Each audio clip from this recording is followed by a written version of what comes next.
Well, I first learned about the gospel mission through my mother, who's actually been a board member for over 30 years. And during that time, I've learned bits and pieces of the mission, but it certainly didn't have the full appreciation until I came on as an actual employee about 2.5 years ago. Well, as Director of Partner Relations, my role consists really of 3 phases.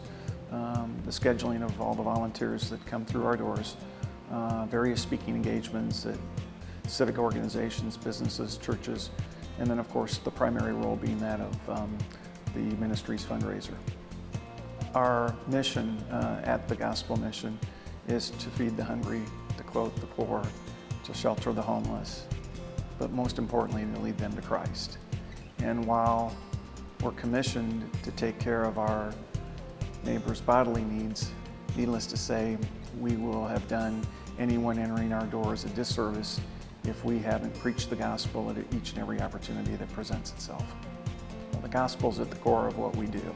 Therefore, one of the basic requirements that we have of any guest that attends here at the men's shelter is a nightly chapel service. Our prayer is that each and every night someone may take root of that seed that's been planted and change their lifestyle to one that won't have just earthly consequences, but eternal consequences. If it weren't for the Women and Children's Shelter, which opened in 1999, there would be many young women, anywhere from ages 18 into their early 20s with numerous children that quite honestly would have nowhere else to turn to.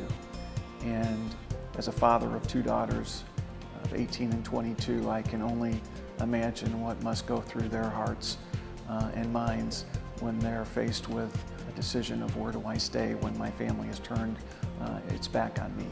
I am so thankful that that ministry is part of our overall ministry and that those women do in fact have an opportunity to stay with us.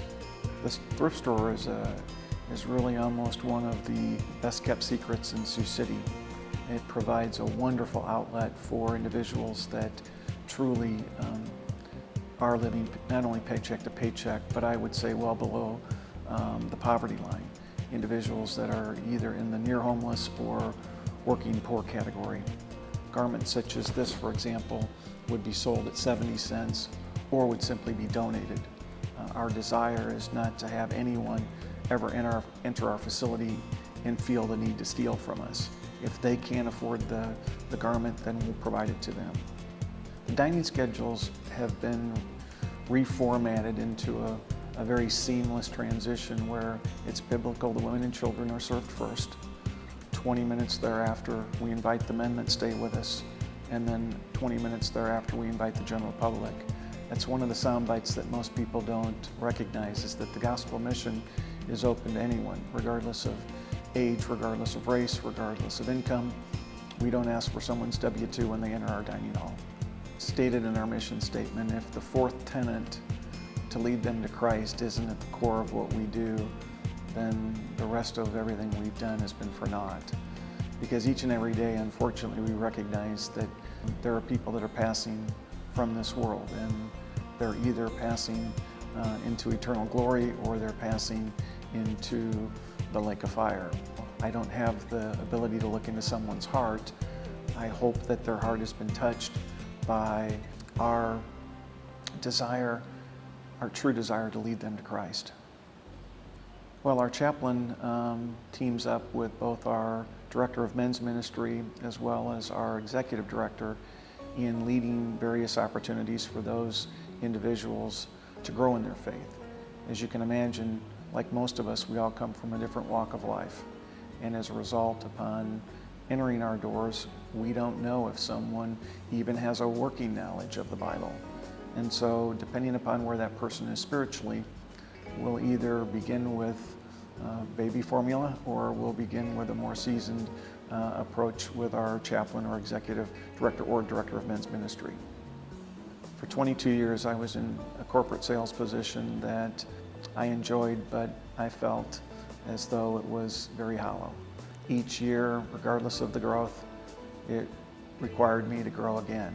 At the end of the day, I was chasing the corporate ladder and realized, as many have said, at the end of the day, I realized I climbed to the top of the ladder and I was on the wrong rope. And so I walked away from that and said, it's time to really do something worthwhile with your life. And regardless of the niceties of this world, you simply can't take anything with you. My desire was to lead a godly life that was more focused and centered on building the kingdom rather than building bank accounts. My desire, since I arrived 2.5 years ago, is to see the development and the implementation of a family shelter. That's the one missing link here at the Gospel Mission that we can't adequately serve. If your family today were crossing through our doors and you would have an adolescent youth in your family, an adolescent male, he would have no opportunity to stay at the Gospel Mission. And that pains me to say that, because he would be too young for the men's shelter, too old for the women and children's shelter, and more likely than not would be sent to the boys' home, which has no affiliation with the Gospel Mission whatsoever. Lord willing, one day we will complete the circle and have a family shelter, which is truly a necessity as I see it in this city. You know, beginning with Harold, you'll quickly learn that there is not a much more godly man that I've encountered. He leads by example. I've got some wonderful colleagues. We've got a short, small staff, as you might imagine, because truly we want every dollar to go to the services that are being provided. But in terms of comrades and colleagues, they're some of the best that I could ask for. And based on a small group and with the Lord's blessing, we're able to do great things.